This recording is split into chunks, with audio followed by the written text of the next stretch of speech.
People decide you are not. They do not ask. They do not check. They just sort you into a box and move on. I drive a 2006 Toyota Tacoma with a cracked passenger mirror. I have meant to fix it for 3 years. I still have not. I wear a black Casio watch I bought because it tells the truth every time I look at it. It shows the hour. It does not need charging. It does not try to impress anyone. I respect that. My name is Daniel Mercer. For 22 years, I have owned Mercer Marsh Industries. We make things. We move things. We keep other businesses alive without making much noise about it. We work across 14 states. We employ just under 4,000 people. Last year, the company made more money than most people would believe if I said it out loud. But if you saw me on a Wednesday morning outside my house in Beckley, West Virginia, watering tomatoes in an old flannel shirt and garden clogs that should have been thrown away years ago, you would not offer me a seat in a boardroom. You would offer me a coupon for hardware supplies. That is exactly how I like it. My daughter Ava did not get that from me. She is smart. Sharp too. She can read a room in 10 seconds and tell you who is lying before dessert.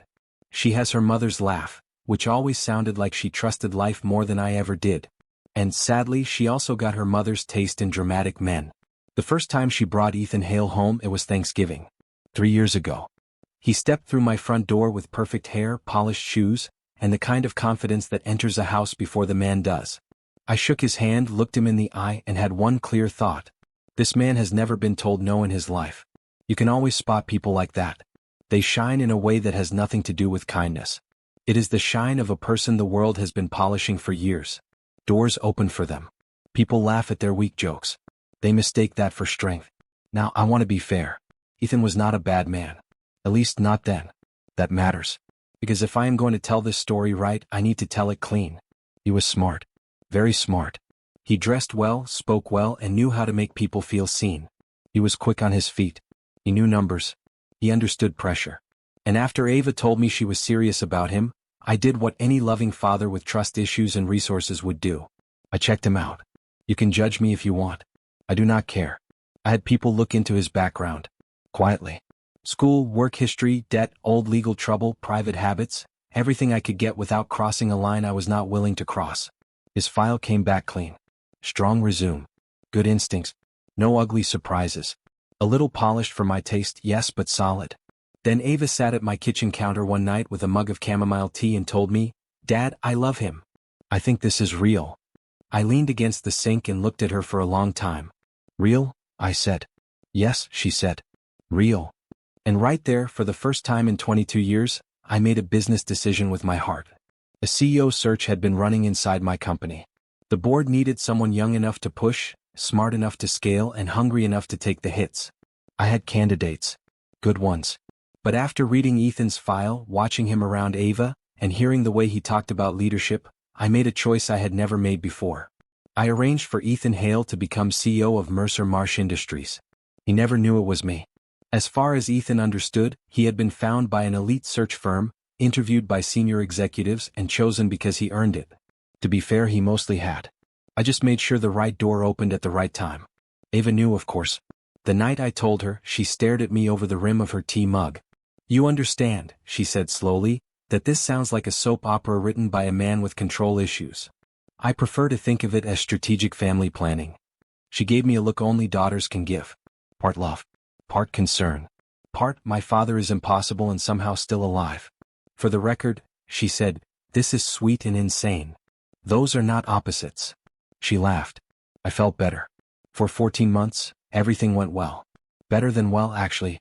Ethan was excellent. That part surprised me more than anyone. He did not just handle the role. He grew into it. He made hard calls without showing off. He listened longer than most men his age. He cleaned up weak parts of the business without breaking the strong ones. More than once, I sat in the back of a board meeting, quiet, half hidden by design, and watched him lead a room full of people old enough to doubt him. By the end of those meetings, nobody doubted him. I hated how much that impressed me. Not because I wanted him to fail. I did not. But because it meant Ava had picked well, and fathers are rarely graceful when they realize their daughters may have better judgment than they do. Then one Thursday evening in March, Ethan called me. Not as a son-in-law. Not really. The tone was warm, respectful, polished in that careful way young executives use when they are speaking to an older man they think is harmless. "Daniel," he said, "I'd like you to come to dinner this Saturday. My parents are in town. They want to meet you properly. I was standing in my kitchen when he called. I had one hand on the counter. The other held the phone. Something in my stomach shifted the moment he said it. Not fear. Not even alarm. Just that small, cold feeling you get when a word sounds familiar and your mind cannot place it yet. They've been asking about me? I said. Yeah. He paused. Just half a beat. A little too long. You know how parents are. They want to know the family. I looked out the window over my sink. My tomatoes were bent in the wind. I almost said no. My gut was speaking clearly. But there is a version of me that did not build a company by stepping away from uneasy feelings. That version walks toward them. Slowly. Calmly. Hands in pockets. Sure, I said. Tell me where. The restaurant was called Aldridge's. The kind of place where nobody asks if you want sparkling water. They just bring it. The kind of place where the menu does not show prices because if you need to ask, you are already in the wrong chair. I wore my cleanest flannel on purpose. That part matters. If people want to make a mistake about me, I see no reason to stop them early. Ethan met me at the front door. Fresh haircut. Navy jacket. Shoes so shiny they looked angry. His smile was easy, but I could tell he was watching me, waiting to see if I would feel out of place. You look great, he said. I look like a man who found parking. He laughed. I did not. Inside, his parents were already seated. His father stood first. Gregory Hale. Tall. Silver hair. Sharp suit. Expensive watch. Smile already in place before his eyes caught up. His handshake used both hands, which in my experience means one of two things. Deep honesty or deep strategy. Daniel, he said warmly. We've heard so much about you. Please sit. His wife, Elaine, touched my arm with practiced gentleness. You look wonderfully comfortable, she said. That is rich people language for I noticed the flannel and have decided you are not a threat. Good. We ordered. We made small talk. Ethan spoke about the company in careful, polished pieces, never sharing too much, which he thought was respectful. Gregory asked about my little place in Beckley. My little property. My little tomatoes.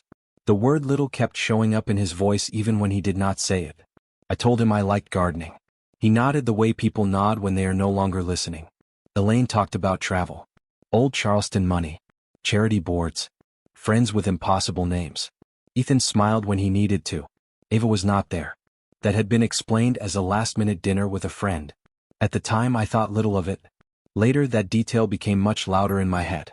About 40 minutes in, right between the end of the main course and the moment I started thinking maybe I had imagined the whole thing, Gregory reached into the inside pocket of his blazer. He pulled out an envelope. Cream-colored. Thick. Clean edges. Fancy paper. The sort of envelope that says this was not printed in a panic. This was prepared. He placed it on the table in front of me with care. Not tossed. Not slid. Placed.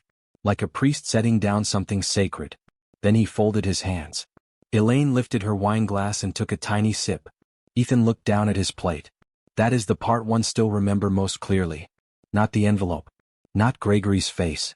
Ethan looking down. Daniel, Gregory said, and his voice dropped just enough to let me know small talk was dead. My family has wanted this conversation for a very long time. There are things about your past and your history that deserve to be addressed. I looked at the envelope. Then at him. Then at Ethan, who was still studying his salmon like it had offended him. And I thought, there it is. 22 years of building. 22 years of silence. 22 years of believing that what happened with Samuel Marsh had been buried deep enough to stay buried. I picked up my water glass and took a slow sip. Before I open that, I said, setting the glass down, I think you should know something about me. Gregory smiled. Patient. Confident. Calm in the way only people feel calm when they believe they already hold every card. I'm listening, he said. I leaned forward a little. I never sit down at a table I haven't already turned over in my head. The envelope sat between us like a loaded gun. The strange part was this. Nobody there knew who was really pointing it. If you have made it this far, do one quick thing for us. Subscribe to Betrayal Revenge Stories. A lot of people listen and never do it. It costs you nothing and it helps more than you know. I did not open the envelope right away. That was not me being dramatic. That was strategy. People like Gregory spend a lot of time building moments. He had chosen the restaurant, the clothes, the timing, the paper, the slow voice. This was a performance. And performances only work if the other person says the lines you wrote for them. I had no interest in helping him. So I picked up my fork, cut a bite of steak and ate. Slowly. No rush. No expression. Silence sat down with us like another guest. Elaine adjusted her napkin. Gregory's smile held, but the left corner began to tire. Ethan still did not look at me. I counted in my head. 10, 20, 30, 45. Then I set my fork down, wiped my mouth, and reached for the envelope. Inside were copies of old documents. Clean copies. Ordered copies. The kind of neat stack that says a lawyer had touched it and straightened every page. I did not need long. The moment I saw the first name at the top of the first sheet, the whole room seemed to go very still in my chest. Samuel Marsh. Let me tell you about Samuel Marsh. In 1987, Samuel and I were partners. We were 26. Broke in the special way only young men with big dreams and empty accounts can be broke. We had a rented office in Columbus, bad coffee, 2 folding chairs, and a plan. We were going to build a small manufacturing business. Nothing glamorous. Metal parts for industrial equipment. The kind of work nobody brags about at parties, but the kind the world quietly depends on. For 4 years we built it side by side. And for 4 years I ignored signs I should not have ignored. That still stings if I am honest. Samuel was charming. Clever. Easy to trust if you were tired and busy and too focused on growing. He made himself useful in every room. He remembered names. He stayed late. He talked about loyalty like it was a family trait. Meanwhile he was stealing from me. Not in huge chunks. That would have been easy to catch. He did it the way rot moves through wood. Quietly. A little at a time. Small transfers. Odd account changes. Missing parts of invoices. Little holes that did not look dangerous until enough of them were there to weaken the whole wall. By 1991, Samuel had siphoned enough money from our accounts to fund a second operation. A rival company. Built using clients he poached from us. Using our contacts. My work. My trust. When I found out, I did not yell. People expect rage to be loud. Mine never is. I went quiet. Very quiet. For 6 months I gathered everything. Every transfer. Every false signature. Every contract he moved. Every call he should not have made. I built a file thick enough to sink him 10 different ways. Then I sat across from him in that little office in Columbus and gave him a choice. I remember the room clearly. Gray daylight through dirty blinds. Old coffee in the air. His hands folded too neatly on the desk because he already knew. I said, "You can dissolve the competing company. Sign over your remaining share. Walk away. Disappear. Or I take this file to the district attorney and let a jury hear every line of it." Samuel stared at me for a long time. Then he chose to disappear. I rebuilt alone. And I promised myself I would never trust a partner like that again. What I did not know, what I could not have known, was that Samuel had a much younger brother. A boy 15 years younger. A child who was maybe 11 when all of that happened. A child who grew up hearing one wounded man tell one wounded version of the story over and over until it hardened into fact. That boy was Gregory Hale. I looked up from the papers. Gregory was watching me with the steady focus of a man who had waited years to speak. "Where did you get these?" I asked. "Samuel kept records," Gregory said. "His records. Everything you did to him. Every threat. Every demand. The way you forced him out of a company he helped build." I nodded once. "And you've been holding on to this for how long?" "Long enough." His jaw tightened. "My brother died 4 years ago. Lung cancer. He died with nothing, Daniel. Nothing. Because of what you took from him." There it was. Not just anger. Grief. That changed the shape of the room. And I want to be honest here. I felt something for him in that moment.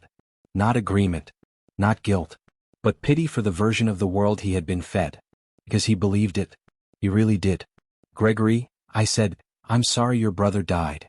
I don't want your sympathy." I figured. He leaned in. "I want you to resign. Quietly. From whatever hidden role you still play at Mercer Marsh. I want a formal settlement. The amount is listed there. Paid to my family as restitution for what Samuel lost. And I want this handled before my son's name gets dragged into whatever comes next." That was when Ethan finally looked up. What I saw on his face mattered. It was not the face of a man enjoying this. It was not even the face of a man fully prepared for it. It was the face of someone hearing a plan spoken out loud and realizing it sounds uglier in the open than it did in private. "Dad," Ethan said. Just that. One word. Gregory did not even turn his head. "Ethan." His voice was flat. Final. A closed door. Ethan shut his mouth. I watched that and stored it away. "How long have you known?" I asked him. He opened his mouth. Closed it. Looked at his father. "Ethan," I said softer now, "I'm asking you. He exhaled and rubbed the back of his neck. I knew there was history, he said. When Ava and I got serious, my dad told me there was bad blood between the families. He said there was an old debt. He said being close to you might be, he stopped. Useful? I asked. His silence answered. Elaine chose that moment to place her hand over mine. Warm, soft, careful. It felt fake before her skin even touched me. This doesn't have to turn ugly, she said. We're family. This is about making things right. I looked at her hand on mine, then at her face. Elaine, I said pleasantly, I need you to hear the next part very clearly. I reached into my jacket and took out my own envelope. Smaller, white, ordinary. The kind of envelope nobody notices until it is too late. I set it on the table. Gregory's eyes dropped to it. Samuel's records are incomplete, I said. That makes sense. Men building false stories usually keep only the pages that help them. I opened the flap. What I brought tonight are original bank records from our joint accounts between 1989 and 1991. Withdrawal patterns. Wire transfers to a shell company registered under Samuel's wife's maiden name. Correspondence, including 3 emails where he talks plainly about copying our client list and using our own operation to launch a competitor. Gregory did not move. Elaine's fingers slipped off my hand. I also brought a signed affidavit from Dale Pruitt, I said. He was Samuel's accountant back then. He's 71 now. Healthy, sure. And very willing to testify about what he processed under Samuel's instructions. Gregory's face changed. The confident shine vanished. Under it was something raw. Not just anger anymore. Hurt. Confusion. Maybe even fear. You ruined him, he said. No, I said. He ruined himself. Then he fed you a story that let him feel noble while he died. You threatened him. I gave him a choice. You crushed him. I stopped him. My voice never rose. It did not need to. The law would have handled him worse than I did, I said. I spared him public shame. What he did after that was his choice. Not mine. Gregory pushed his chair back and stood. Not with a shout. Not with drama. Just slowly. Like his body had decided to flee before his pride could stop it. Elaine touched his sleeve. I looked at him and said very quietly, sit down. He froze. Please, I said. Because this part isn't finished. And the part left has nothing to do with your brother. It has to do with your son. For the first time that night, I saw shame move across Ethan's face. Real shame. Not embarrassment. Not discomfort. The kind that comes when a person understands he stood in the wrong place, even if he did not fully know why. Ethan, I said turning to him, I need you to listen to me now. Not as your father-in-law. Not as some old man in a flannel shirt. Just as me. He nodded once. Barely. But he nodded. I know who you are, I said. I knew before you ever walked through my daughter's front door. And what I'm about to tell you is going to change everything you think you know about your life for the last 14 months. At that exact moment, the waiter walked up. God bless that man. He smiled and asked, Can I interest anyone in dessert? All 4 of us looked at him. He blinked once, then took one careful step backward. I'll just give you a minute. He disappeared. The next part is what people always imagine wrong. They think a reveal is loud. That it needs pounding hands and broken glasses and somebody storming into the rain. No.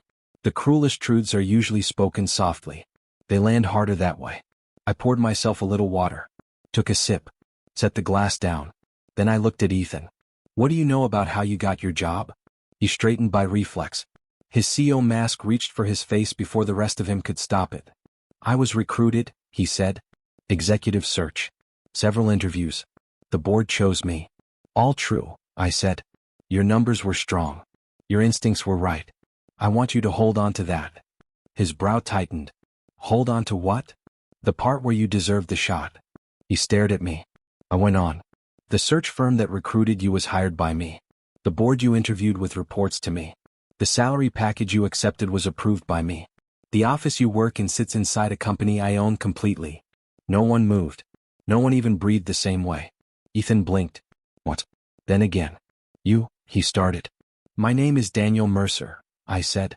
Founder and sole owner of Mercer Marsh Industries. The Marsh in the company name came from Samuel. I kept it there on purpose. I wanted to remember the lesson. Ethan's face did something strange then. It was like watching a machine try to process too much at once. The calm left first. Then the confidence. Then the map in his head tore right down the middle. You've been running my company, I said. Sitting in my chair. Signing off on my deals. Leading my people. Every board vote. Every big move. Every win. You've been doing it inside something I built. Silence pressed down on the table. At some point during all that, Gregory had sat back down. I had not seen him do it. He now looked like a man watching a house he spent years building begin to sink into the ground one beam at a time. Why? Ethan asked. The word came out younger than the rest of him. Just a son. Just a man. Not a title. Why would you do that? Elaine made a sound that was almost a laugh and almost a gasp. So this was a test? She asked. I turned to her. No. This was me being a father. Then I looked back at Ethan. I saw talent. I saw ambition. I saw a man my daughter cared about. I also saw risk. I wanted to know what kind of man you would be when real power landed in your hands. He dragged both hands through his hair and stared at the tablecloth. I gave him time. That was not mercy. It was respect. If a man is going to make a choice that matters, he deserves a moment to stand on his own feet before he does it. Finally, Ethan looked at his father. How long? He asked. Gregory did not answer. Dad. Still nothing. Ethan's voice sharpened. How long have you known who Daniel really was? Gregory adjusted one cufflink. That told me everything before his mouth did. I began to suspect when you told me the company name, he said. Mercer Marsh. Samuel mentioned Mercer years ago. I looked into it. When I told you the company name, Ethan repeated. Slow. Flat. So before Ava and I got engaged. Gregory drew in a breath. I was protecting this family. Ethan laughed once. There was no humor in it. You positioned me. No. You did. Ethan, listen. You found out who I worked for and saw a way in. His voice stayed calm, which made it hit harder. You let me keep dating Ava. You encouraged it. You watched me fall in love with her while you saw her family as leverage. Elaine reached for his hand. Sweetheart, your Uncle Samuel was robbed. Ethan pulled his hand away so fast her bracelet clicked against the table. Don't, he said. Not right now. Don't use him right now. I stayed still. That was not my moment to enter. It belonged to Ethan. He was seeing his father clearly, maybe for the first time in his life. Men do not get many moments like that. When they come, nobody should interrupt. Gregory changed tactics. He reached for the oldest shield in the world. Fatherhood. Everything I did, he said, I did for this family. Ethan looked at him for a long, hard second. To do what? He asked. Use me to pressure my wife's father? Help you extort him? Drag my wife into a lie that might not even be true? It is true. No, Ethan snapped. It was a story. Maybe one you believed. But it was still a story. Gregory's mouth opened. Nothing came out. That silence told me more than his words would have. After a while, Ethan turned back to me. His face had changed. Not softer. Stronger. More still. I had seen that face before, walking into bad meetings, handling ugly reports, making hard calls without asking to be liked. It was the face of a man stepping into himself. And though I kept it to myself, I felt proud of him then. I owe you an apology, he said. You don't. I do. He held my eyes. I knew enough to feel tonight was wrong. I came anyway.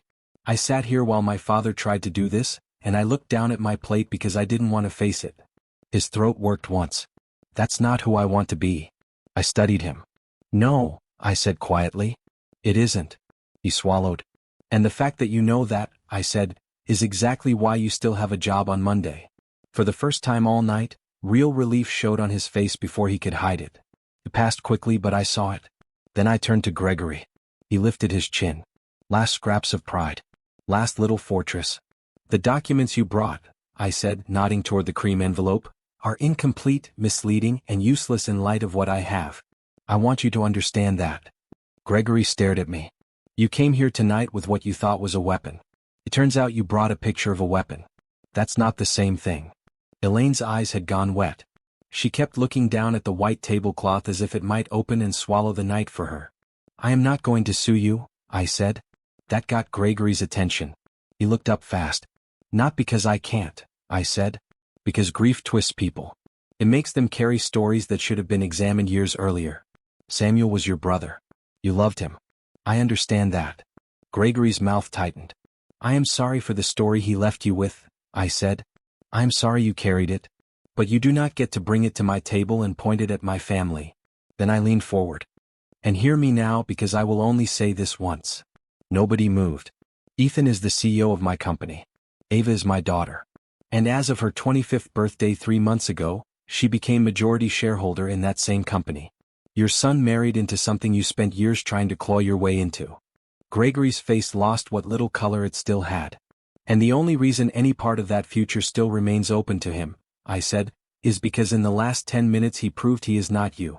That silence after? I have been in rooms where deals worth hundreds of millions rise or die. I have heard courtrooms go still. I have watched funeral homes go silent when a family enters. This was quieter than all of them. And it cost me nothing. Gregory picked up his napkin, folded it once, then again. He placed it beside his plate like a man trying very hard to give his hands one last useful job. We should go, he said to Elaine. She nodded, still not looking at me, still not looking at Ethan. They stood. Gregory reached toward the cream envelope by habit, then thought better of it and left it there. Smart move. There are moments when touching the evidence only makes the loss feel more real. He paused by Ethan's shoulder. Son, he said. Ethan did not look up. I'll call you, Gregory said. Later, Ethan answered. Not cruel. Not warm. Just far away. Not tonight. The distance inside those 2 words could have filled the whole restaurant. Gregory and Elaine walked out of Aldridge's without another word. I watched them leave and felt nothing dramatic. No thrill. No shaking victory.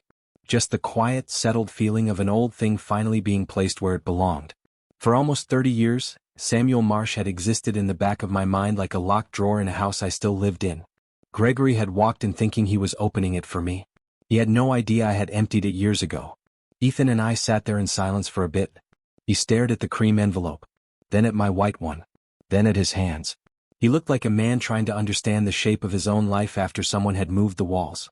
The waiter returned. Brave soul. Dessert? He asked carefully. Ethan looked at me. I looked at Ethan. You know what? I said. Yes. The waiter blinked. Yes, sir? What's the chocolate thing? Molten lava cake. 2 of those. And coffee. Real coffee. None of that weak decaf sadness. He nodded fast and left before anyone could change their mind. Ethan let out a breath that sounded like it had been trapped in his chest since we sat down. Daniel, he said. Yeah. I need you to be honest with me. I have been. He gave a tiny nod. Then he asked the question that mattered most. Do you actually trust me to run the company? He said it without hiding. Without charm. Without a smile. Not as Ava's husband, he added. As CEO. I took my time. He deserved that. 6 months ago, I said, you reworked our Midwest distribution chain and saved us just over $4 million a year. Nobody asked you to. You saw a weak spot, fixed it, and brought the board a full plan before most of them even knew there was a problem. He listened without blinking. 3 months before that, you stopped a supplier contract that would have locked us into a bad rate for 5 years. You read the hidden penalty language yourself. Most men at your level would have handed that to legal and waited to be told what to think. His jaw tightened a little.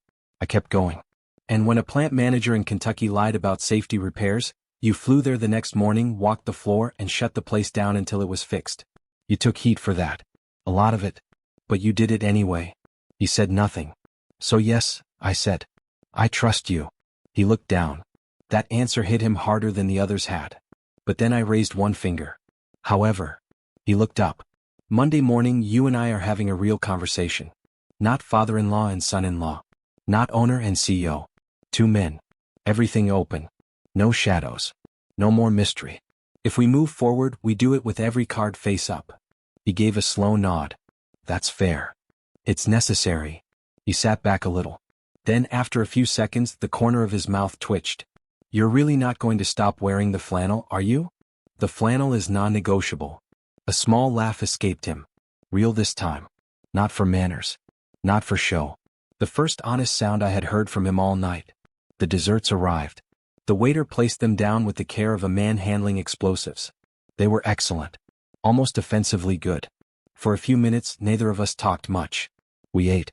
We drank coffee. The whole room seemed to exhale around us. Other people laughed at other tables. Silverware clicked. A woman near the bar told a story too loudly. Life had the nerve to go on even after a family had cracked open 3 feet away. After a while, Ethan set down his fork. Ava knows none of this, he said. She knows I own the company. No, he said. I mean my father. Tonight. The real reason for the dinner. I nodded. You should tell her. I will. He rubbed a thumb against the handle of his coffee cup. I don't know how to explain all of it. Try the truth, I said. Use short sentences. People trust those more. He gave half a smile. She's going to be furious. At you? At everyone. That seems right. He looked at me again, serious now. Did you ever plan to tell me? Yes. When? When I knew what kind of man you were after the title stopped dazzling you. He sat with that. And, he asked. And tonight would have gone very differently if I didn't already know. He nodded. He understood. On the way out, I left the waiter a tip big enough to buy his silence and his affection. He had earned both. I drove home in my old Tacoma with the cracked passenger mirror. The city slid past the windows in long strips of light. I did not turn on the radio. I wanted the quiet. I thought about Samuel Marsh first. Not the man he became. The younger one. The one from the beginning. The one from the beginning. There is always a beginning. That is the hard part. People who do ugly things are not born halfway through the story. Once, Samuel was just a hungry young man in a rented office with a plan and a grin and 2 folding chairs. Somewhere between that room and the man who stole from me, he made a set of choices. Then he lived inside them until they became him. I thought about Gregory next. A boy raised on a wound that was never cleaned. A man who spent years carrying someone else's anger like it was family silver. By the time he brought that envelope to dinner, it was too late. He had believed it too long. He needed it too much. I even thought about Elaine. What had she known? All of it? Part of it? Enough to stay quiet, which sometimes is the same thing. Then I thought about Ethan. He was driving home to my daughter with a truth big enough to split a marriage if handled badly. He had to explain why he sat at that table. Why he did not stop it sooner. Why he looked down. That is not easy. Some men would lie to make themselves look cleaner. I did not think Ethan would. That mattered. By the time I turned into my driveway, the kitchen light was on. Ava had stopped by earlier that day. She had probably made tea, stolen a tomato, and forgotten to switch the light off. She always did that. Left little signs behind that said someone loving had passed through. I sat in the truck for a moment and looked at the house. Modest. Warm. What? People build big things for different reasons. Some build to prove they can.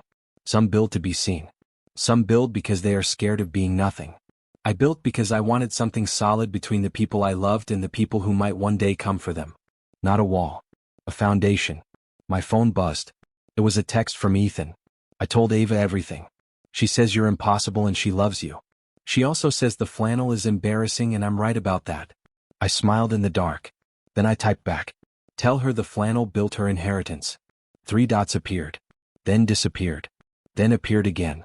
Finally, another message came through. She says that somehow makes it worse. That one actually made me laugh. I put the phone in my pocket, got out of the truck and walked to my front door. The night air was cool.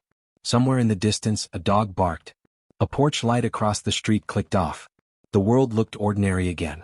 But somewhere else in the city, Gregory Hale was sitting with empty hands and a broken version of the story he had trusted for years. Maybe he was angry. Maybe he was ashamed. Maybe he was still trying to convince himself I had tricked him somehow. It would not matter. The truth does not stop being true just because a man hates it. And in another part of town, Ethan and Ava were likely standing in their kitchen, talking in low, tense voices. Ava with her arms crossed at first. Ethan pacing. Then stopping. Then forcing himself to say the ugly parts without polishing them. That was how I imagined it, anyway. If he was smart, he started with, I should have told you something felt wrong. If he was very smart, he let her interrupt. Because Ava does interrupt. She also asks the question under the question. She has my memory and her mother's instincts. Lying to her is like bringing a paper umbrella into a storm. I opened my front door and stepped inside. The kitchen light was still on. A mug sat in the sink. 1 tomato was missing from the bowl on the counter. I smiled again. Then I looked around the house that money could have made bigger but never better. That is something people misunderstand too.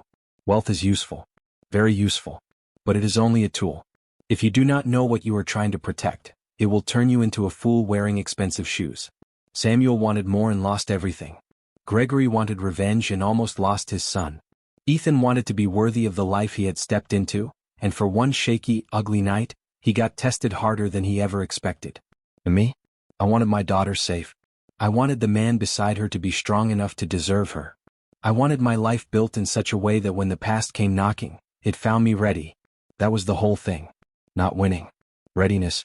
People love to talk about revenge like it is a fire. Loud. Wild. Destructive.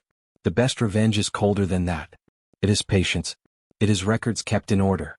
It is knowing your own story better than your enemy knows the lie. It is letting a man think he has cornered you, then watching him realize he walked into your house carrying an empty weapon. And sometimes, if you are lucky, it is getting to eat excellent chocolate cake while it happens. Before I turned off the kitchen light, my phone buzzed one last time. Eva. Just one message. You are ridiculous. I love you. Ethan's sleeping on the couch until I decide how mad I am. Then another one came right after. Also, if you text him good luck, I will know. I laughed so hard I had to put a hand on the counter. I wrote back I would never. Then I waited 3 seconds and sent Ethan a second message anyway. Good luck. He responded almost at once. I knew you would.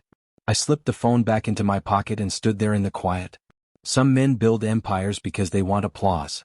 Some men build them because they want power. I built mine so that if danger ever sat across from my family wearing a smile, I would recognize it before the appetizers were gone. That night, everyone at the table finally understood the difference. And me? I went to bed knowing the envelope was empty, the truth was standing, and my tomatoes still needed water in the morning. If you like this story, hit like and subscribe to Betrayal Revenge Stories. We tell the raw ones here. The family ones. The ones where people have every chance to act right and still choose wrong. And if there is one thing I have learned, it is this. Never underestimate a quiet man in a flannel shirt. Especially if he lets you think you have already won.